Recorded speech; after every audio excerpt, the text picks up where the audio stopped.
రచ్చబండ ముచ్చట్లకి స్వాగతం సుస్వాగతం. తెలంగాణ రాష్ట్రాన్ని తెచ్చింది తొలిసారే పార్టీ అధికారంలోకి వచ్చింది.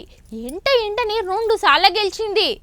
మూడోసారి ముచ్చటగా గెలుస్తాం అనుకుంది, కానీ ఓడిపోయింది.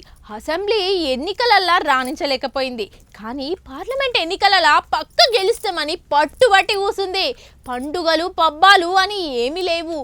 ప్రతి క్షణం పార్టీని ముందుకు తీసుకురావాలని తపనతోటి పని చేస్తుంది.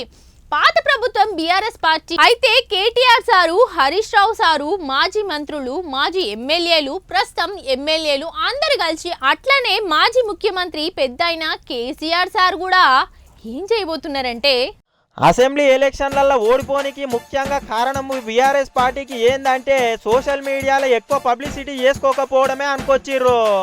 అయితే గులాబీ భవన్లో మీటింగ్ పెట్టిర్రట. సంక్రాంతి పండుగకు జర్ర బ్రేక్ ఇచ్చి మళ్ళా ప్రచారంలో భాగంగా పార్లమెంట్ ఎన్నికల గురించి మస్తు దండలాడుతున్నారు. నాగర్ కర్నూలు ఎంపీ సీటు ఎట్లా కొట్టుకురావాలని చెప్పి మీటింగ్ చర్చ నడిచింది అన్నట్టు. కాంగ్రెస్ హామీలు ఇన్ని తీరాలంటే సంవత్సరానికి 3.5 లక్షల కోట్లు కావాలట. ఇక మన బడ్జెట్ ఏమో 2,90,000 కోట్లే ఉండే అనుకుంటా హరీష్ అన్న అనుకొచ్చిండు. ఇక పబ్లిక్ తిరుగుబాటు చేస్తారు, కాంగ్రెస్ ఎక్కువ రోజులు ఏముండదు అధికారంలో అనుకొచ్చిండు. ఒక ఏడాదికి 2 ఏళ్ల తర్వాత ప్రజలే బీఆర్ఎస్ పార్టీ ఏడుంది అనుకుంటా ఎత్తుక్కుంటూ వస్తారట చూడుర్రి అన్నాడు. ఇక అట్లనే జీపు కట్టుకొని వాళ్ళే రొట్టె పెట్టుకొని సదివి మూట కట్టుకొని వస్తారు అనుకొచ్చిండు హరీష్ అన్న. చెప్పే హరీష్ అన్న, కాంగ్రెస్ పాలన గురించి పబ్లిక్ ఏమనుకుంటున్నారో ఒక పారి చెప్పు. ఒక ఏడాది 2 ఏళ్ల తర్వాత ప్రజలే మా టీఆర్ఎస్ వాళ్ళు ఆడుండ్రి అని ఎత్తుక్కుంటా వాళ్ళే జీప్ కట్టుకొని వాళ్ళే రొట్టె కట్టుకొని ఇంటికి వచ్చి అన్నా నువ్వు రావే అని పిలిచే కాలం దగ్గరనే ఉంటుంది. డెఫినెట్ గా రోజు వస్తుంది. ఒక ఏడాదో 2 ఏళ్ళు గంతే.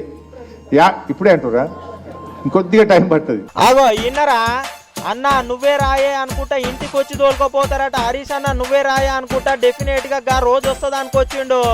ఒక ఏడాదో 2 ఏళ్ళు గంతేనట.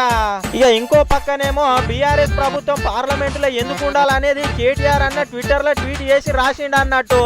ఇక ఎవరెవరు ఎన్నెన్ని ప్రశ్నలు అడిగిరో మొత్తం లిస్ట్ రాసి పెట్టిండట. ఇంకో పక్కనేమో కేసీఆర్ సారు కట్టె పట్టుకొని చిన్నగా మెల్లగా నడుస్తున్నాడు. మరి ఇక వస్తాడేమో అసెంబ్లీకి చూడాలి. బీఆర్ఎస్ పార్టీ అసెంబ్లీ ఎన్నికలలో వెనుకబడిపోయినా గానీ ఇప్పుడు పార్లమెంట్ ఎన్నికలలో ఎట్లా గుంజుకొస్తారో చూడాలి సీట్లు మరి.